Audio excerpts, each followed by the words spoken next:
ಸ್ಥಾನಕ್ಕೆ ರಾಜೀನಾಮೆ ಕೊಡಬೇಕು. ಆರೋಪ ಮುಕ್ತರಾದ ಮೇಲೆ ಮತ್ತೆ ಅವರೇ ಮುಖ್ಯಮಂತ್ರಿಯಾಗಲಿ, ನಮಗೇನೂ ಬೇಜಾರಾಗಿಲ್ಲ ಎಂದು ಪಿ ರಾಜೀವ್ ಹೇಳಿಕೆ ನೀಡಿದ್ದಾರೆ.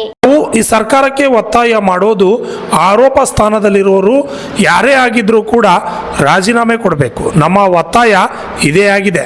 CBIನ ಕ್ಯಾಬಿನೆಟ್ನಿಂದ ಆಗಬೇಕು ಅಥವಾ CBIಗೆ ಅನುಮತಿ ಕೊಡಲ್ಲ. ಅದು ನೀವು ಏನಾದರೂ ಮಾಡ್ಕೊಳ್ಳಿ, ನಮ್ಮ ಗಮನ ಬೇರೆ ಕಡೆ ಸೆಳೆಯೋದಕ್ಕೆ, ಇಂತಹ ವಿಷಯಗಳನ್ನು ತರುವುದಕ್ಕೆ ನಾವು ಅನುಮತಿ ಕೊಡಲ್ಲ.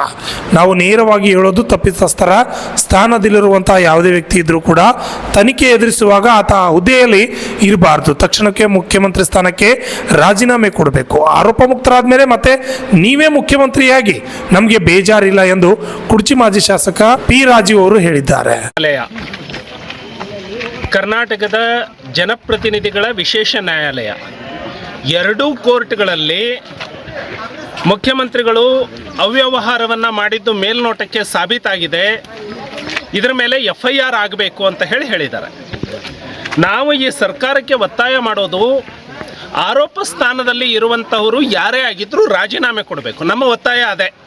CBIನ ಕ್ಯಾಬಿನೆಟ್ನಿಂದ ಆಗಬೇಕು ಅಥವಾ CBIಗೆ ಅನುಮತಿ ಕೊಡಲ್ಲ, ಅದನ್ನು ನೀವು ಏನಾದರೂ ಮಾಡ್ಕೊಳ್ಳಿ, ಅದು ನಮಗೆ ಸಂಬಂಧ ಇಲ್ಲ. ನಮ್ಮ ಗಮನ ಬೇರೆ ಕಡೆ ಸೆಳೆಯೋದಕ್ಕೆ, ಇಂಥ ಇಶ್ಯೂಗಳನ್ನು ತರುವಂಥದ್ದಕ್ಕೆ ನಾವು ಅವಕಾಶ ಕೊಡಲ್ಲ.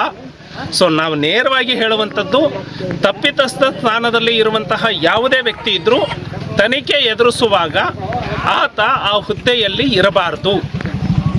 ಹಾಗಾಗಿ ತಕ್ಷಣಕ್ಕೆ ಮುಖ್ಯಮಂತ್ರಿ ಸ್ಥಾನಕ್ಕೆ ರಾಜೀನಾಮೆ ಕೊಡಬೇಕು. ಆರೋಪ ಮುಕ್ತರಾದ ಮೇಲೆ ನೀವು ಮತ್ತೆ ಮುಖ್ಯಮಂತ್ರಿ ಆಗಲಿ, ನಮಗೇನೂ ಬೇಜಾರ ಇಲ್ಲ ಅಂತ ಹೇಳಿ ನಾವು ಒತ್ತಾಯ ಮಾಡ್ತೇವೆ.